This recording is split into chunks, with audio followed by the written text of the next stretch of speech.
중국이나 러시아 입장에서도 평택 기지나 한반도에서의 주한미군 주둔 병력이 굉장히 신경이 많이 쓰일 거예요. 과거에 중국 정부가 평택 주한미군 기지 확장 이전뿐만 아니라 경북 성주에 사드 기지를 배치할 때도 굉장히 민감하게 반응했었는데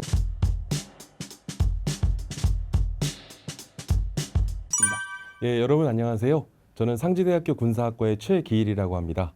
한국방위산업연구소 소장직을 또 맡고 있는데요. 주로 전쟁과 무기 그리고 방위산업에 대해서 연구를 하고 있습니다. 미국의 한국의 평균 과세는 미국의 4배다 발언은 방위비 증액을 위한 명백한 압박 신호로 볼 수 있나요? 예, 지난 6일 미 의회의 상하원 합동 연설을 통해서 트럼프 대통령이 우리 한국을 콕 집어서 이야기를 했습니다.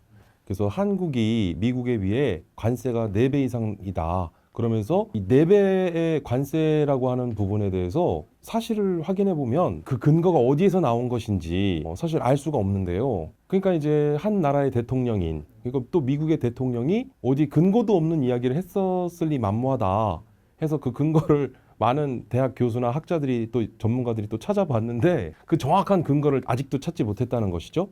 그러니까 이제 무슨 뜻이냐면 먼저 첫 번째, 한국과 미국은 이제 FTA라고 하는 자유무역 협정, 그래서 프리 트레이드 어그리먼트라고 하는 자유무역 협정을 맺었습니다.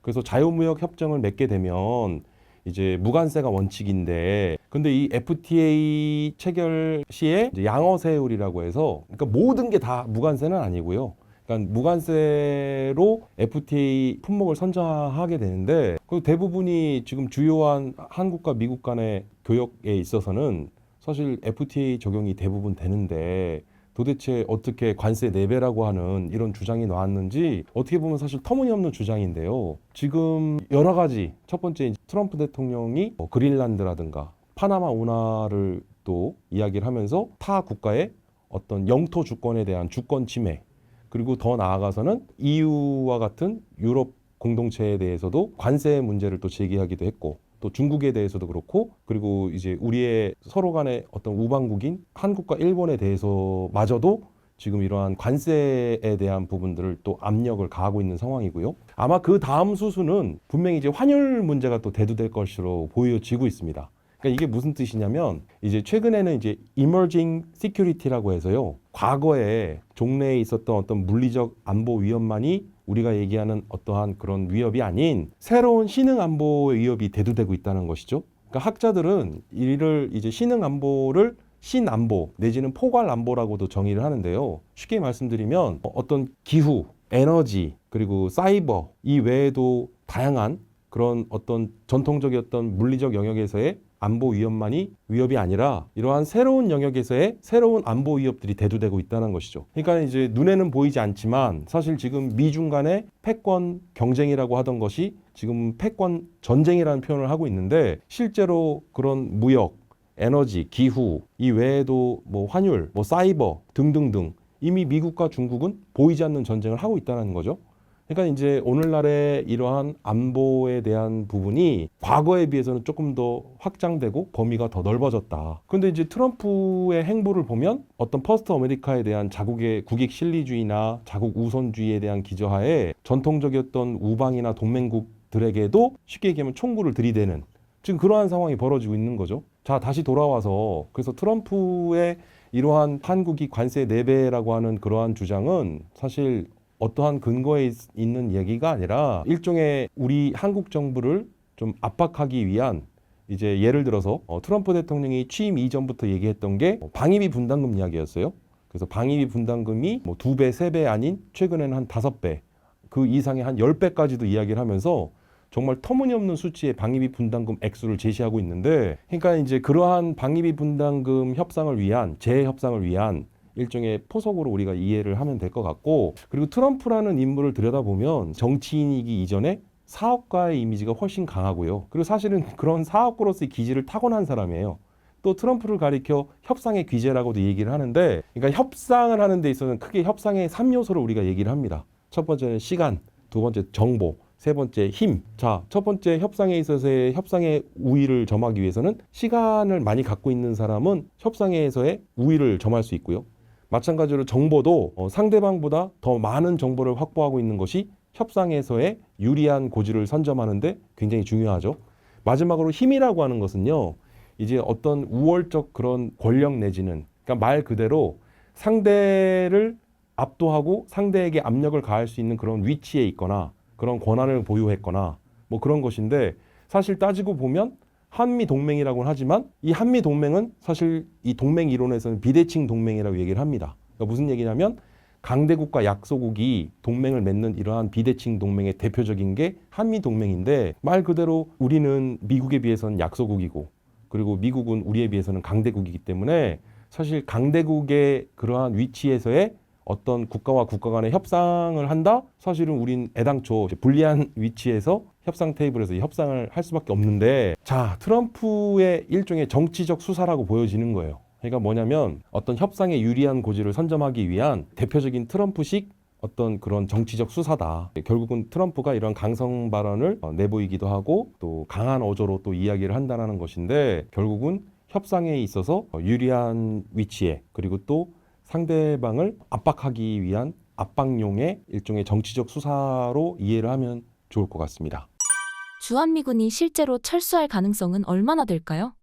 예, 사실 1950년 6월 25일 한국전쟁이 발발하였고, 그래서 만 3년하고도 1개월 동안 한국전쟁이 벌어졌는데 1953년 7월 이제 휴전을 하게 되죠.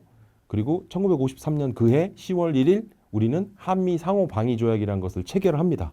그게 오늘날 우리 얘기를 하고 있는 한미 동맹인데요. 이를 좀 더 정확하게 표현하면 한미 군사 동맹이라고 표현하는 게 맞습니다. 원래 모든 국가와 국가 간의 동맹은요, 군사 동맹을 전제로 하고 있습니다. 그래서 기본적으로 한 국가와 한 국가 간의 동맹이라고 하는 것은 결국은 군사 동맹을 일컫는 것이고요. 그래서 즉 한미 동맹은 한미 군사 동맹이라고 말하는 게 정확한 표현일 텐데요. 최근에도 그렇지만 트럼프의 발언을 좀 주목해 보면, 트럼프가 정치인이 되기 이전에, 정계에 입문하기 이전부터 트럼프는 공공연하게 주한미군 철수나 주한미군 감축에 대한 이야기를 했던 사람이고요. 그리고 지난 트럼프 1기 행정부뿐만 아니라 지금의 트럼프 2기 행정부에서도 트럼프는 주한미군 감축이나 주한미군 철수에 대한 부분도 서슴없이 이야기를 꺼내는 사람이기 때문에, 사실은 우리가 트럼프식 정치적 수사라고 얘기를 했는데 이걸 어디까지 우리가 좀 받아들여야 되는지 일반 국민들이나 또는 우리 정부 당국자 입장에서도 굉장히 좀 당혹스러운 부분인데, 근데 우리가 분명히 짚고 넘어가야 할 것은 1953년 10월 체결된 한미 상호 방위 조약으로부터 비롯된 오늘날의 한미 군사 동맹이, 미국의 대통령 한 사람이 어떤 대통령이 취임을 해서 정권을 잡았느냐에 따라서 이게 그렇게 쉽게 결정될 사항은 아니라는 거예요. 무슨 얘기냐면 미 국방수권법에는 주한미군 주둔 병력을 28,500명으로 명시하고 있습니다. 하물며 미국의 대통령이라 할지라도 주한미군을 감축하거나 또는 주한미군을 철수하려 들자면 이건 대통령의 권한으로 그렇게 할 수 있는 문제는 아니라는 거예요. 결국은 미 의회나 미 국회의 동의를 받고, 그리고 미국 자국민의 어떤 여론이나 미 국민들 의견을 또 반영을 해서 대통령이 또 그런 부분에 대해서 어떤 의사결정 과정에서 그런 부분들이 반영이 돼야 되는 것이지, 아무리 트럼프라 할지라도 트럼프가 혼자서 결정할 수 있는 일은 아니다. 근데 이제 트럼프의 진심은 트럼프 본인만이 알겠죠. 정말 주한미군을 철수하려 하고 주한미군을 감축하려 하는 것이 정말 트럼프의 속내가 정말 그게 진심인지는 그건 트럼프만이 알 건데, 대부분의 사람들이 트럼프에 대해서 트럼프의 어떤 스타일, 굉장히 좀 개성이 넘치고 주목받는 걸 좋아하잖아요. 그러다 보니까 들었을 때 이제 사람들을 서프라이즈하게 하는, 놀라게 하는 그런 식의 이제 트럼프식의 정치적 수사, 그런 발언들이 많은데, 주한미군 감축이나 주한미군 철수에 대한 부분은 아마 트럼프 본인의 속내는 그게 진위가 아닐 거라고 봐요. 그러니까 결국은 우리 한국 정부를 상대로 한 어떤 유리한 고지를 선점하기 위한 일종의 그런 포석이다. 쉽게 얘기하면 그런 복선을 미리 제시를 하면서 그런 부분들에 대해서 이제 협상에 유리한 입장을 선점하기 위한 그러한 측면이 훨씬 클 것이라고 보여지고요. 다만 제가 개인적으로 생각이 드는 건, 앞서 말씀드렸다시피 트럼프는 정치인이기 전에 사업가 출신이고 지금도 그러한 사업가의 기질이 많이 보여져요. 그래서 저는 트럼프가 이런 생각을 갖고 있을 것 같아요. 주한미군도 수출한다는 생각을 할 것 같아요. 그러니까 무슨 얘기냐면 주한미군을 수출한다는 게 트럼프만의 트럼프식 셈법이 따로 있다라는 거예요. 머릿속에. 그래서 결국은 이러한 주한미군도 어떤 미국과 우리 한국 정부 간의 어떤 수출 교역이나 경제에 있어서 안보와 이를 따로 떼어놓지 않고 이걸 한 테이블에 놓고서 트럼프식의 복잡한 셈법이 작용된 게 아닌가. 그러니까 이제 결국은 트럼프는 머릿속에 주한미군도 수출한다는 생각을 갖고 있는 게 아닐까 이런 생각을 좀 하게 됐고, 사실은 트럼프가 지난해 11월 5일 미국 대통령 선거 직전에 모 유세 현장에서 이런 말을 또 하기도 했습니다. 한국을 지칭해서 안보에 있어서는 무임승차하는 국가이자 경제에 있어서는 미국의 적이라는 표현을 해요. 그래서 미국과 한국에 있어 한국은 역대급 대미 수출 흑자를 기록하고 있는 반면에 안보에 무임승차를 하고 미국에게는 경제에 있어서 적이라는 표현까지도 표현을 했는데, 사실 그때 당시에도 세간에 많은 반향을 일으켰고 많은 이들이 깜짝 놀랐죠. 혈맹이라 불리우는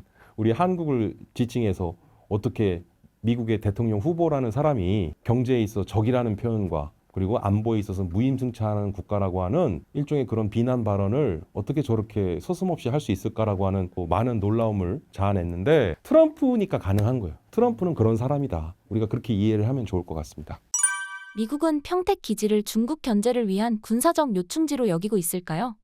최근에는 이제 우리가 어떤 국제 관계나 국제 안보를 논할 때 지정학이라는 용어를 많이 썼죠. 그러니까 지정학이라고 하는 것은 지리적 근접성이나 인접성에 따라서 국가와 국가 간의 그 지역 내, 영내 관계나 어떤 그런 안보 불안 요소에 대한 부분들을 접근하는데 이 지정학적 요소에 대한 부분이 굉장히 크게 작용이 됐는데, 최근에는 기정학이라고 하는 용어가 새롭게 대두되고 있는데, 지정학은 지오폴리틱스라고 얘기하는 반면 기정학은 테크폴리틱스라고 얘기를 하면서 한 나라의 국력, 우리가 내셔널 파워라고 하는 국력은요, 크게 경제력과 군사력으로 대변됐는데 여기 하나가 더 추가됐어요. 그게 바로 기술력입니다. 그래서 이제는 한 나라의 온전한 국력을 평가할 때 경제력과 군사력 그리고 기술력, 이 삼위일체가 맞아떨어져야 되는데 그럼에도 불구하고 우리 한반도는 반도 국가로서 동북아 지역에 있어서 가장 지리적으로 아주 복잡하고도 첨예한 그런 이해관계가 얽혀있는 지역입니다. 사실 우리나라 주변 국가만 보더라도 서쪽으로는 중국이 있고요. 북쪽으로는 러시아가 있고요. 그리고 또 동쪽으로는 일본이 있습니다. 그리고 우리와 지금 어쨌든 휴전 관계이지만 말 그대로 휴전인 상태인 북한을 또 우리는 대치를 하고 있고요. 그리고 또 태평양을 감싸면서 이제 미국이라는 나라가 있어요. 그러니까 무슨 얘기냐면 이른바 오늘날 강대국 중에서도 초강대국이라 이름을 부를 수 있는 중국, 러시아, 일본, 미국이 우리 주변 국가라는 거예요. 그러니까 우리는 그 주변 국가들로부터 둘러싸여져 있는 우린 상대적인 약소국인데, 사실은 우리는 이러한 강대국에 둘러싸여 있는 상태 속에서 외교, 안보, 더 나아가서는 이제 경제나 이런 부분들까지 굉장히 이 복잡한 메커니즘과 헤게모니 속에서 우리는 쉽게 얘기하면 이러한 강대국들에 둘러싸여 있는 상태에서 낀 나라라는 것이죠. 그러니까 이제 우리는 사실 크게는 외교를 두 가지 노선을 얘기하는데, 대표적으로 하나는 실용 외교가 있고요. 또 하나는 자강 외교가 있습니다.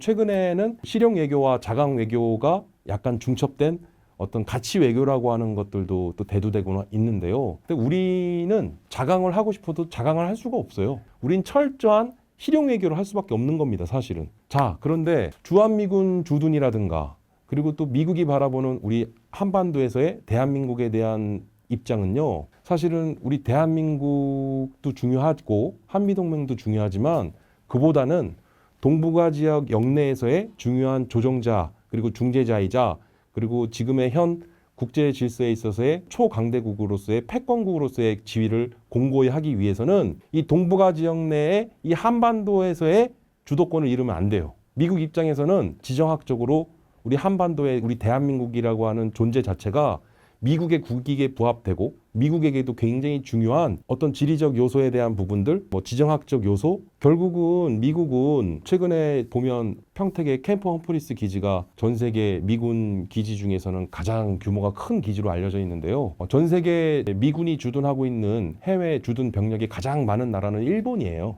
그러니까 결국은 무슨 뜻이냐? 전 세계 가장 최대 규모의 미군 기지인 평택의 캠프 험프리스와 더불어 전 세계에서 가장 많은 미군이 주둔하고 있는 나라가 또 일본입니다.